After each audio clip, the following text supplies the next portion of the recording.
Hello, everyone. Thanks for joining us for our next live session. I'll be your producer for our session, but before we start, I do have some quick housekeeping. Please take a moment to read our code of conduct. We seek to provide a respectful environment for both our audience and presenters. While we absolutely encourage engagement in the chat, we ask that you please be mindful of your commentary, remain professional and on topic. Keep an eye on that chat. We'll be dropping helpful links and checking for questions for our presenters to answer. Our session is being recorded. It will be available to view on demand right here on the Microsoft Reactor channel. With that, I'll turn it over to our speaker for today. Thanks for joining us.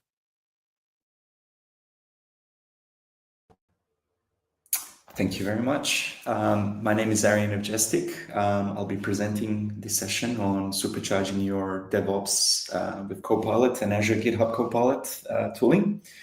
A little bit about me. I'm based out of Perth, Western Australia, and I recently moved into the solution engineer role. I've been at Microsoft for almost 18 years.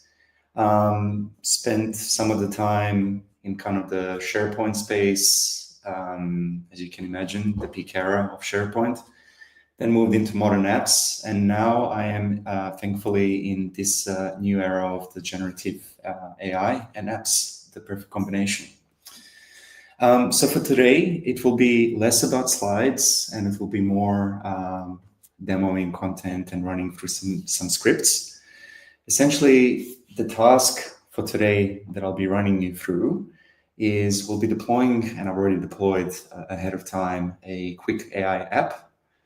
The app is actually built on containers. It's following kind of microservices architecture. It's running on AKS in Azure. And it's less about the deployment and more about how can we use Copilot in Azure to kind of go and check out what's been deployed, potentially ask some resiliency questions around the infra, how we could kind of make it a bit better, secure, more performant. And then we'll switch gears and actually move into the GitHub Copilot side of things.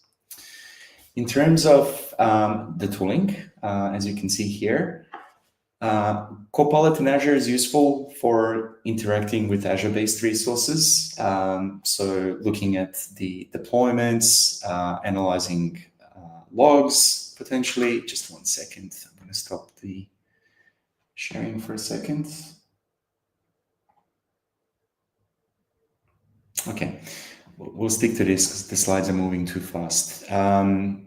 Looking at potential logs and alerts, performance issues, and that type of stuff. You can actually have a pretty natural conversation and you won't have to remember much of the KQL. As you know, Kusta query language is one of the sort of scripting languages that we use across Azure to interrogate various different services.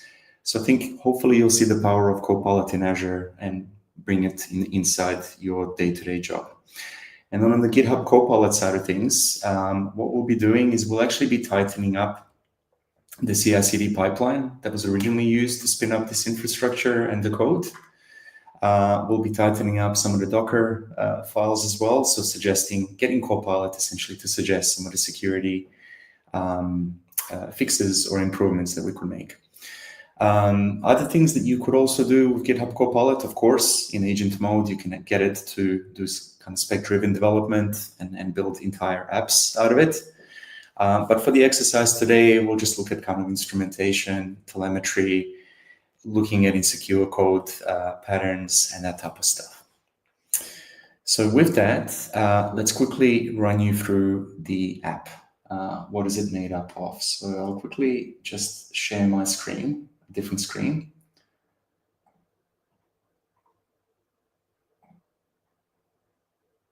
And hopefully in a second, you'll see the screen here.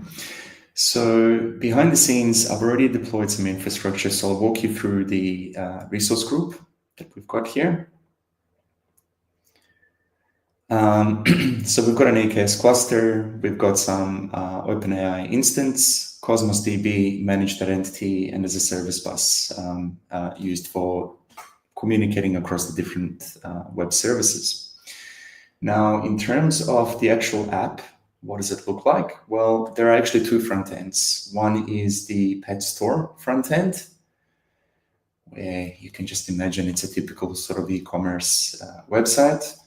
And the other app is a admin portal. So this is where you will be able to go and modify the products that you are selling. And as part of this particular admin portal, which doesn't seem to be coming up right now, we'll give it a second to spin up. We also have like a little AI feature. So instead of you trying to come up with a really fancy description for the product that you're selling, you can put a couple of tags or keywords. And the whole idea behind the scenes, just to make it a bit more AI, is we're calling to OpenAI, generate a bit of a summary or description for the product, and we insert that into our product range. So with that, how was this app built? So probably the more interesting part is, for those that are not aware, we have a Azure Developer CLI tool. And essentially what that tool allows us to do is to scaffold infrastructure as well as your pro code and combine that into a packaging format such that you can easily, through a single CLI command, spin up the entire infrastructure as well as run a deployment behind the scenes. So quickly just share Visual Studio screen very quickly. And this is what the repository looks like. So there's your classical sort of source code for the web app. We've got a folder, and this is what AZD CLI mandates. You do require to have a infra folder.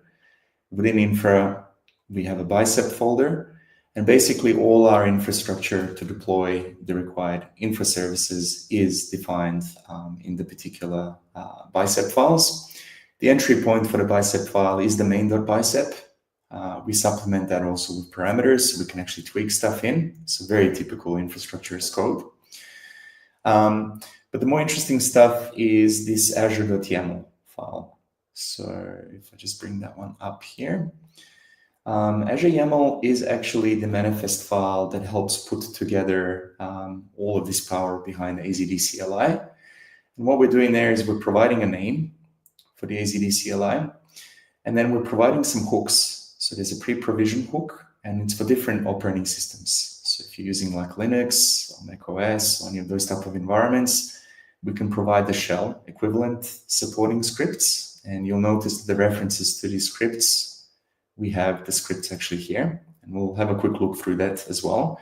But there are a couple of events as part of the AZD app lifecycle that we can override. So the pre-provision event, we can add some potential logic in there. Post-provision, same thing. And the same thing for pre-deploy. Infra step, and yeah, that's pretty much it. So we've got each of the life cycles on how to set up infra and how to also package up our particular app, push it and deploy it into Azure. So if we look at some of those scripts, so the pre-provision one, for example, all we're doing there is just assigning a particular role assignment. And in this case, it's Azure Kubernetes cluster admin role. Now, notice there are a bunch of environment variables referenced in there as well. So as AZD CLI runs, behind the scenes, we can export all the environment variables that we built. So our infra bicep templates will also have some exports or outputs, and those will actually make it through as environment variables. All of that's required to kind of streamline and not hard code any of the stuff, which means that these templates then become quite repeatable. And it's probably something you guys can have a shot at if you haven't already used this when it comes to packaging up infra as well as your maybe app patterns would make the better sense, because you're going to get a bit more reuse there as well. Anyway, it's less about AZD CLI today. It's more about actually deploying this, and we've already kind of done that. So maybe the first kind of thing that we want to do is we want to maybe showcase some queries against Azure to see what kind of operational best practices we can identify for this already deployed app that's in the cloud. So quickly just share screen again.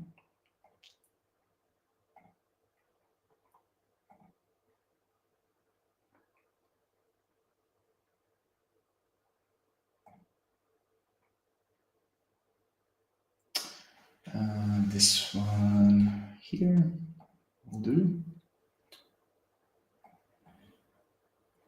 Okay, so what I'll do is I'll quickly go to Azure Portal, and to launch the Azure Copilot, the button is literally just here. And what we can do once we launch that button, once it loads, we'll start asking it some questions, right? So maybe the first question we can ask, and depending on where you're set, this Copilot is going to adjust based on your context. So at the moment we're set at this particular resource group. So for a resource group, perhaps what we can ask is, we can get it to write a KQL query to find all changes potentially in the last 7 days. Because we might be interested to see what's been going on here. So I've done the deployment a couple of days ago, so hopefully we'll get a query back that will give us some results. So you can see here it's understanding kind of the context of the question. It's figured out the resource group that I'm on, as well as the subscription. Those are the parameters that will be required for KQL to execute and filter out. And here comes the KQL. So I didn't have to write a single line of code. And what I can do now directly from here, it will take me to the resource graph and actually give me the outputs. So all the updates that have happened in the last 7 days. So that's pretty cool. Next thing, maybe, from an operational perspective, we're also interested on like alerts, perhaps. Given that this is deployed on Azure, we're already logging. A lot of the observability is already still in Azure. So it makes it super easy, right? So what we could do is we could ask, are there any service alerts impacting this resource group? So let's go have a look to see what it comes back with.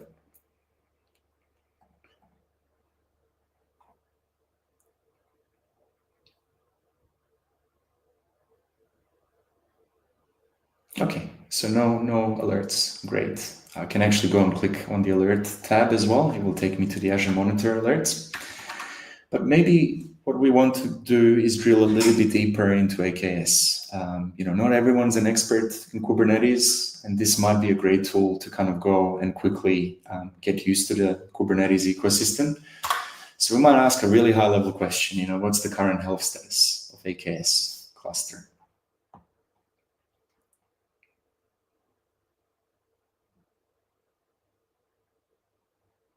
Okay, now because I'm set at the scope of resource graph at the moment, it's asking me to provide a bit more input. So what I will do is I will select the cluster that I'm interested in. And you know what, 24 hours is good. So let's see what it comes back with.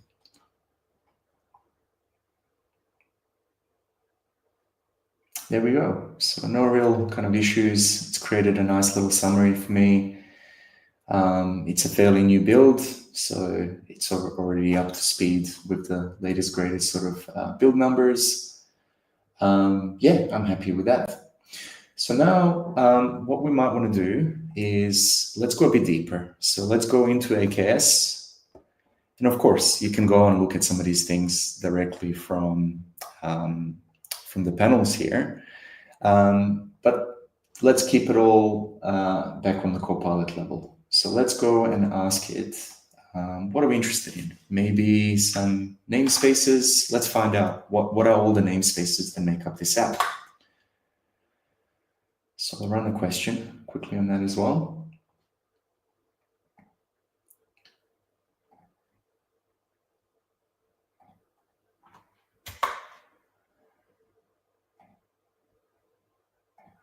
Try it again.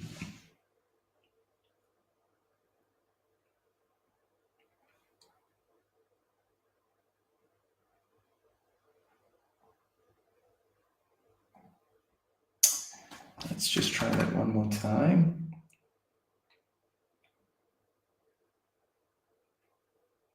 It's looking better. Oh, goodness me. Okay, maybe some high traffic at the moment with this stuff. Let me see if I can ask it just another follow-up question. Hopefully we can move to another node for OpenAI behind the scenes.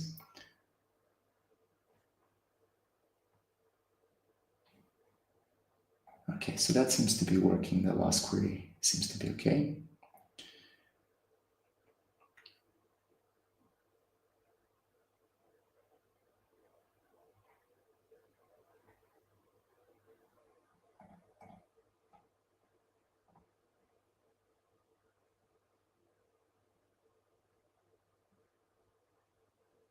Okay, let's ask it a net new question. Maybe list all public-facing services. So we know these IP addresses are the ones, but let's see if it gets it right.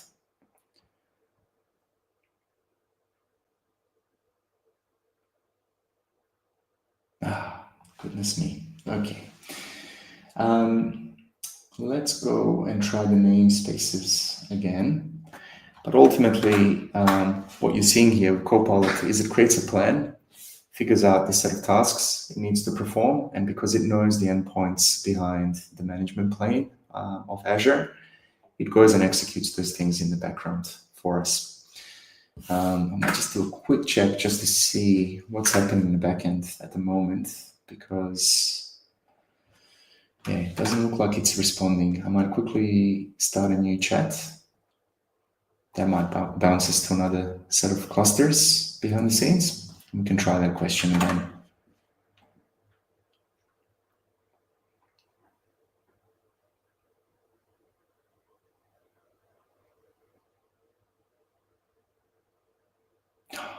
Goodness me. All right. Let me try another question just one more time.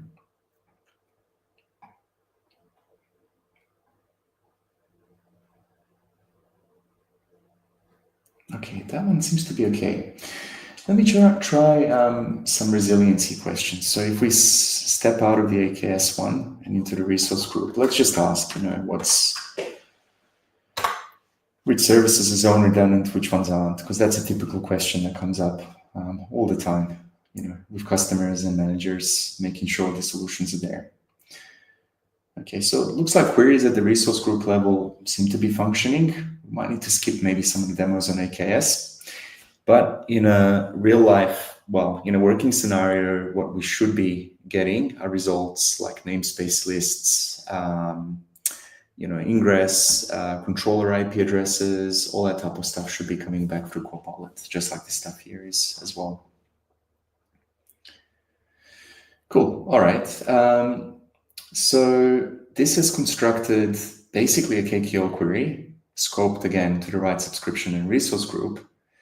And what it's looking for is it's constructed its properties. So it's figured out the schema and it's gone, all right, well, I need to probably check if the zone redundancy is set to false and display those results. So it's come back with no results that are not zone redundant, which means that the zone redundancy is there, right? Now, what we can do, let me just try one more time into AKS, because we had a couple of different examples we wanted to try in AKS. And one of the big ones is, how do I make this cluster more resilient? So it's not just about adding availability zones. There are a whole heap of other things you could be doing. So let's see what it comes back with.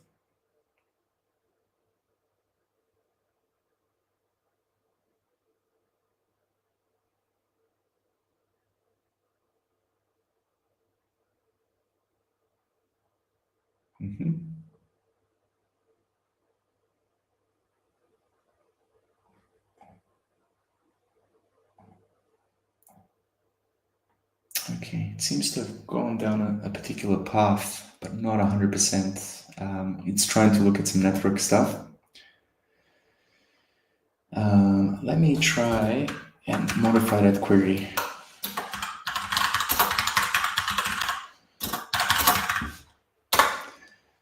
Let's see if it comes back with some other suggestions.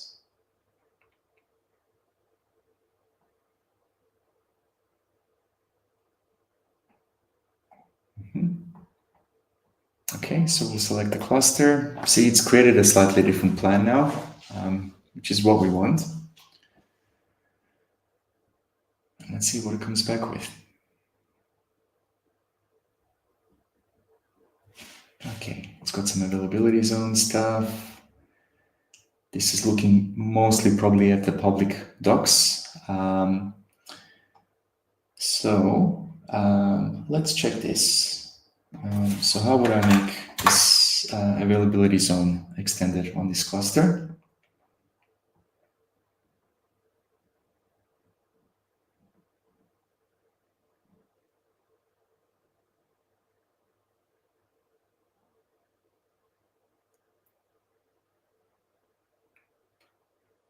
And there it is. There's a quick guide. Now, at the moment, not everything can take an action as well behind the scenes. But what I do find useful with this stuff is we can very quickly turn, the build that you might have done maybe through ClickOps into code as well. So you can also ask Copilot, hey, go and generate me a, base bicep infra for all the resources in this resource group. And it should be able to do that. It will use reflection, so it might not be always 100% perfect, but it's a great starting point there as well. In fact, why don't we ask that? Why don't we go back to the resource group and see how well it does at generating infrastructure as code.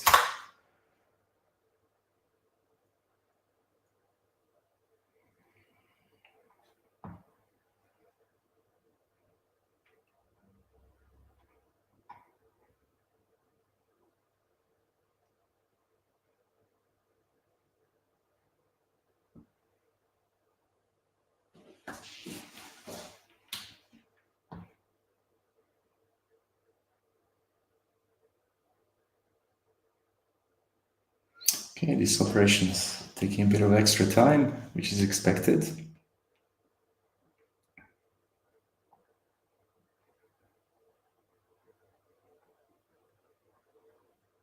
And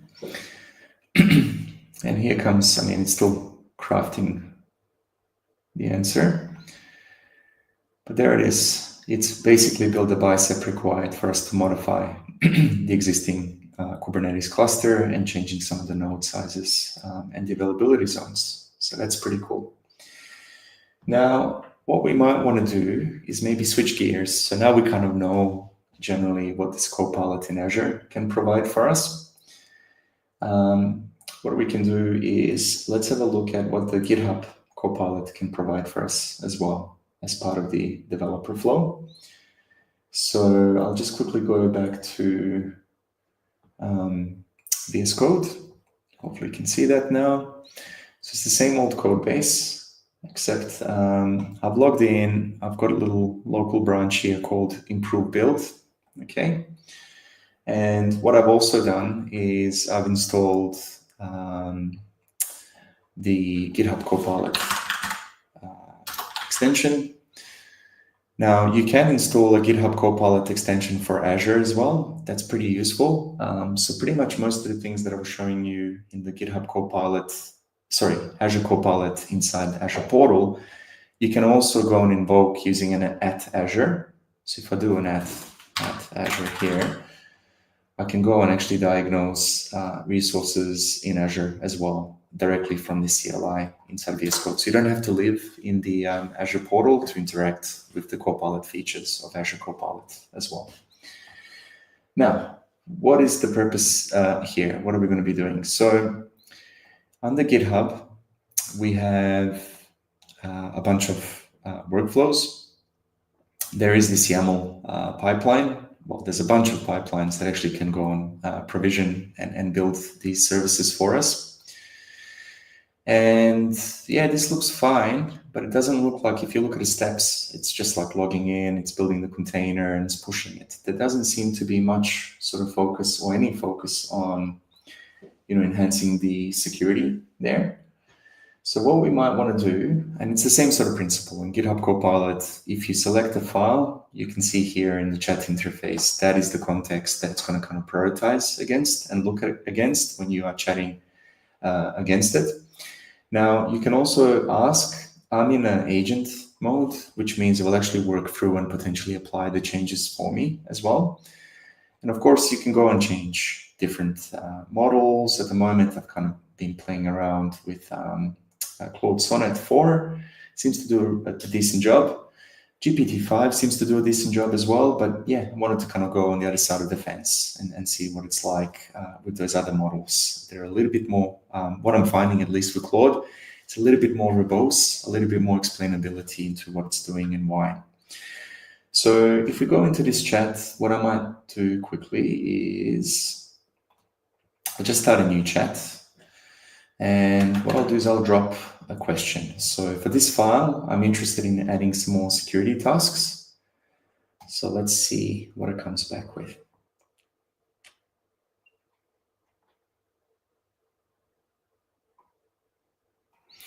And you can see kind of how it's thinking through, right? It's breaking up the problem, it's reading the files, and it's reading the file, you can see here, in batches of line numbers. So it's come up with an idea. It's going to try and, add some dependency scanning, vulnerability scanning, code analysis. Most of the boring stuff, the developers it's not fun building this stuff, skip out on. But this is great, right? I can start adding some of those scripts in. And you can see it's figured out the structure of the CI/CD pipeline as well. It's figured out that it's a GitHub-based CI/CD pipeline, so it's following the same sort of steps, jobs, steps, the same sort of structure. So it does actually look like the real deal developed stuff. What else is it doing? So as it's applying changes, it's also reviewing, like, is this really the complete list, or should I be adding some more things? Are they in the right spots, typically from what it's seen on the internet, etc., etc. So yeah, it's fixed up some dependencies.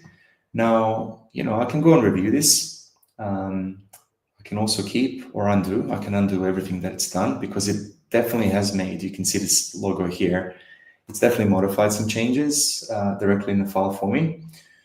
Now, I could go and actually test this, by pushing it in locally, or I could just agree and keep it in. Now, the next thing that we might want to do is, if we go into, so that's the pipeline, right? But what about our web services? There's a whole bunch of web services that we have here, or microservices. Let's go into this new one, this AI service that was added in, and that one has its own Docker file, as it should. Again, it's pretty lightweight, right? If you look at a Docker file, it's barely just doing, the basics. It's doing a pip install, it's got a base image, and then it's running the particular piece of Python code in there.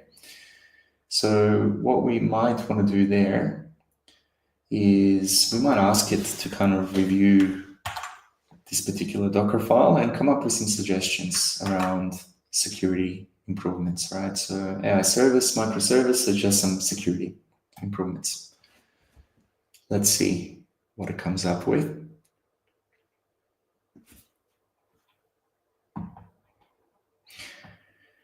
So if you're well versed with container development, you'll know things like running as a root user, and it's kind of picked that up, right? It's actually picked it up as the first sort of issue, which is great.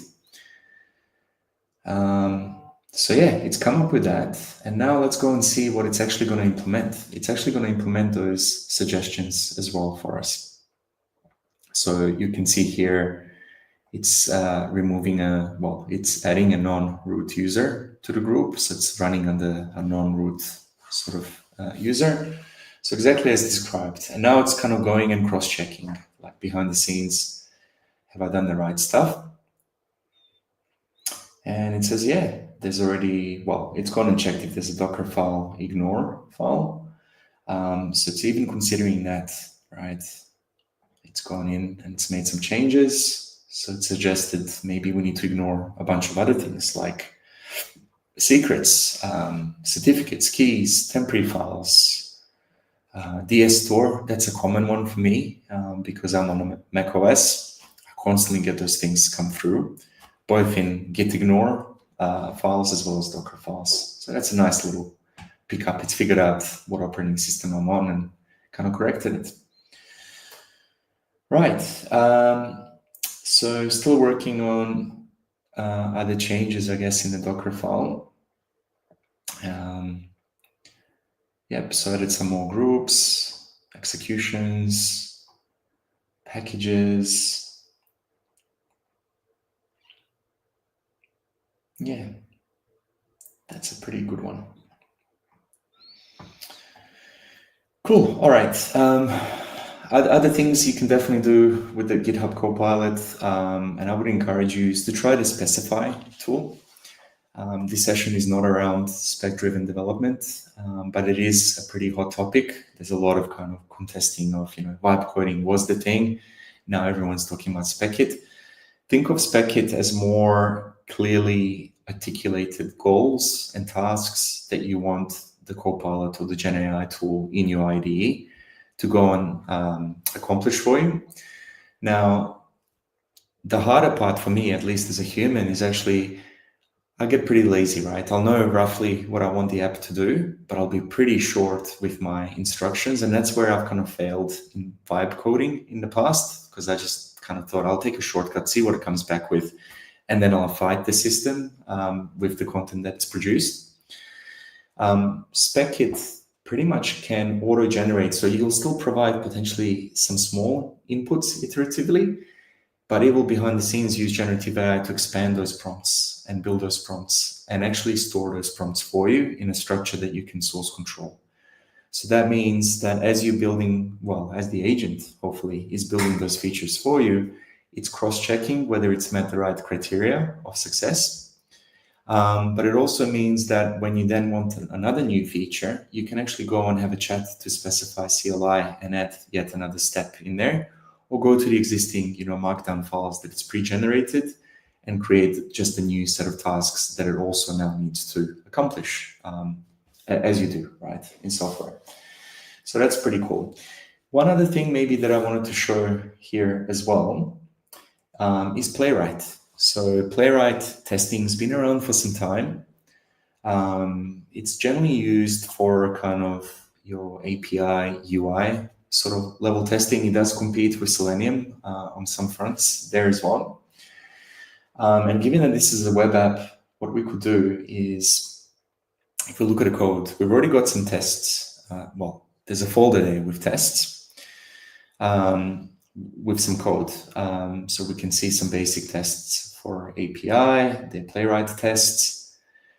But what I'm interested in is actually creating some execution UI tests in Playwright for the web app, okay? Now, what you'll need to do, on my end, I've already done this, you'll need to install Node.js. You'll also need to install Playwright modules as well. And then once you have that, what you can do is you can add MCP servers into the list here. I'll just list my servers because I've already got quite a few. There is a Playwright server that I've added. Actually, let's go into the add thing. We'll go standard input output. And the command that you want to run once you've got that Playwright dependency in place is behind the scenes, VS Code will invoke and run MCP latest for Playwright. Okay. Now we'll call this Playwright new. Should not be uppercase. We can either assign it globally or we can just set it for this particular workspace. So what we'll do there is we'll set it to the workspace. It's created a little file for us behind the scenes for MCP. I'm happy with that. That's got that set at that particular workspace level. And now what I'm going to do is I'm going to actually ask it a prompt. So if I do a little hash, so first of all, let's select the tests folder around here. And then what I'll do is I'll go hash playwright. So pretty much giving a hint to the MCP server. Create comprehensive smoke tests for the e-commerce website so we need to provide the right URL because behind the scenes, the Playwright is actually going to be trying to spawn a browser session and hit the website. And then based on the text here, so homepage loading, product catalog, it's going to try and figure out where those pages and those clicks are just from this prompt. So I'll just quickly, probably won't share the other screen, but I do need to get the IP address of the pet store. So 1 second. There we go.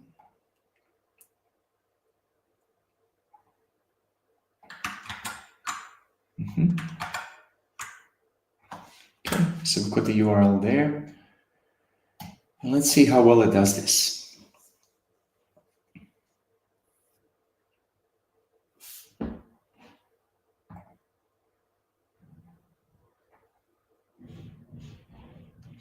So on my end, I've actually got quite a few MCP servers installed.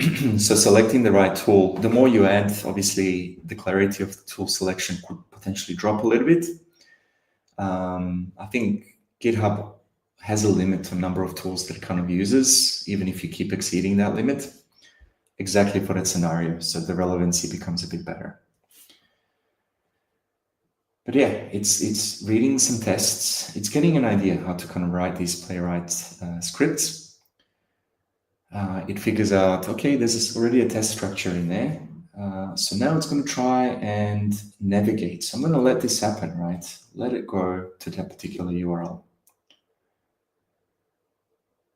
And I'm not sure if you're seeing in my stream, probably not, because let me share the entire screen.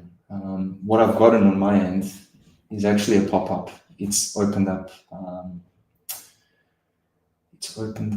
a website already behind the scenes. There it is.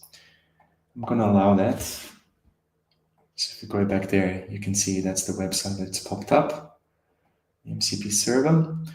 It's figured out from the HTML, it's returned kind of the name, the title of it. And now it's trying to kind of figure out, again, from the HTML structure, where are these product pages and all that stuff. So let's just allow it to run some of these events behind the scenes. So now it's going to try and create a add cart. So you can see that it's browsed away to a particular product behind the scenes. And if I select allow in here, you'll see that it will actually try and add this into the cart as well. So it's figuring out how to kind of interact with the website. Okay. Now it's gone into the cart. Look, it's clicking all those buttons for us. And at the same time, it's figuring out and recording the test scripts that we can then hopefully rerun time and time again. And the idea then would be, there we go, that's submitted. So it figured out that there was an alert dialog that popped up as well. So it's figuring out how to handle that for us as part of the test script.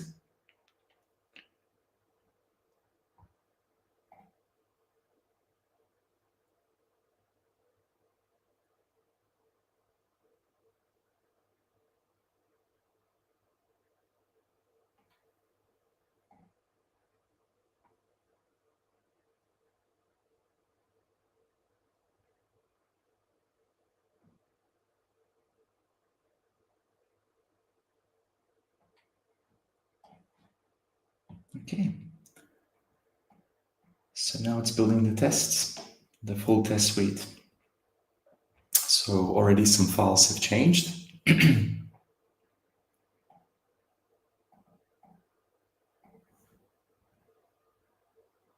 Okay, it's just the MCP JSON.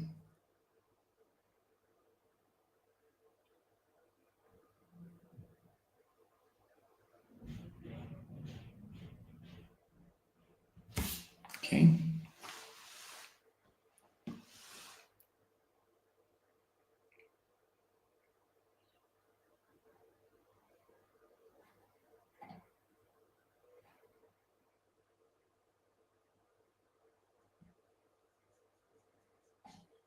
Okay, so see it's starting to add some files on the end-to-end, and it's built, so it's actually built that whole folder structure end-to-end, storefront admin and storefront, and here comes the actual tests.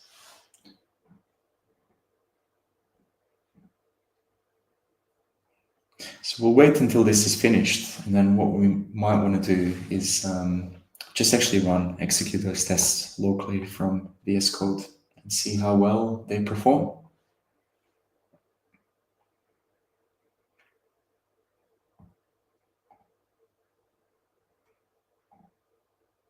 So here it is, accessibility, smoke test, performance test. They're all starting to come up here. And you can see it's kind of set some criteria as well. What is it waiting for before the stopwatch? Kind of, what's the criteria?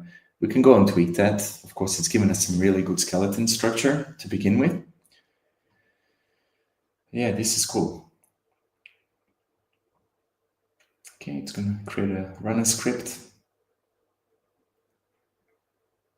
So it's going to update the packages.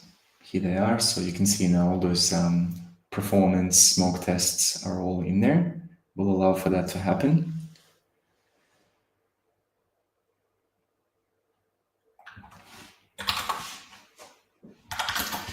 So I'll just prepare myself. What's the folder here? Tests.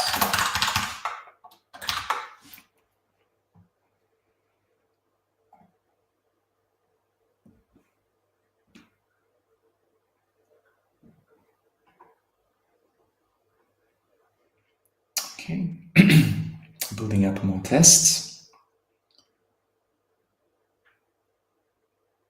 And notice some of these models, they can run for a really long time, the interaction behind the scenes. And that's a good thing, right? Because we could get a few more iterations, especially when it comes to actually building code from scratch.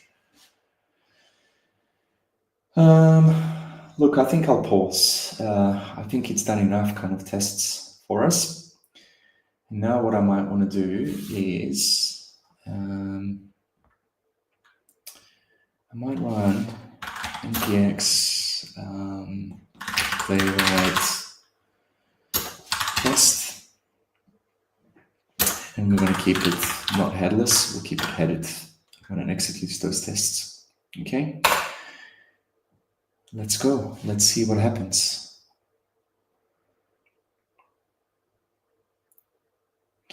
So here's the first one, the front end. The page is opened up. It's evaluated it. Second test coming up. It'll look a bit jittery because it's completing so fast, but we'll let it run all the way through. Then what we might want to do is just print out a quick report. So you can see there, it's now going to the cart page functionality, and it's trying to iterate and modify cart items behind the scenes. This one might have the dialog box in it. So let's see if it handles that properly as part of the test.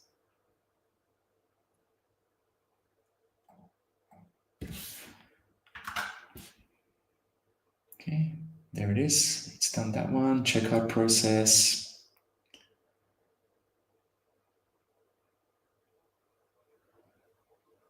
A couple more.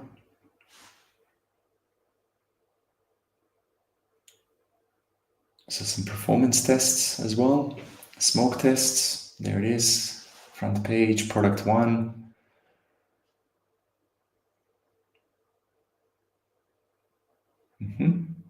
mobile responsiveness, so it's seeing if the navigation actually collapses properly.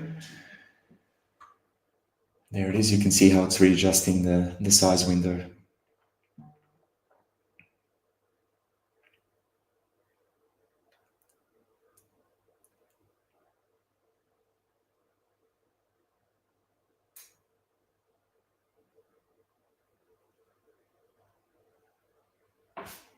Okay, almost there, I swear.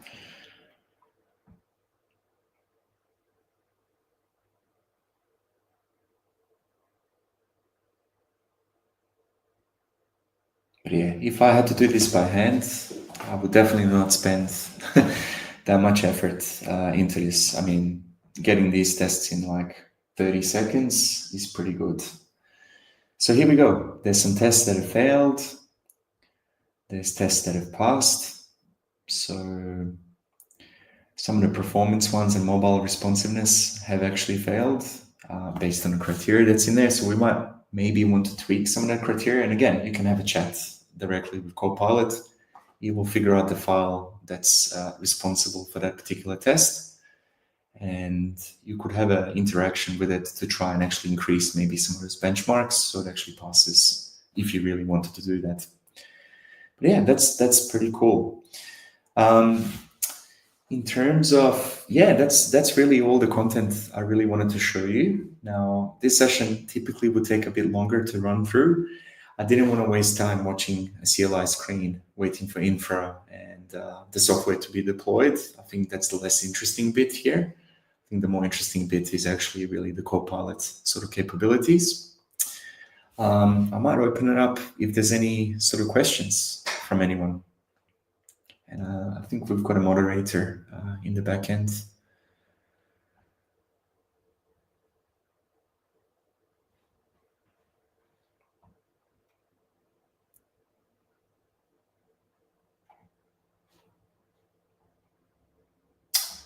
Okay, I'm not getting any sort of inputs. So what I will do is I will probably thank you all for attending and close out the session. I hope you got something out of it. Perhaps maybe some of these Playwright tests was of interest and you can start using that in your projects. So thank you very much.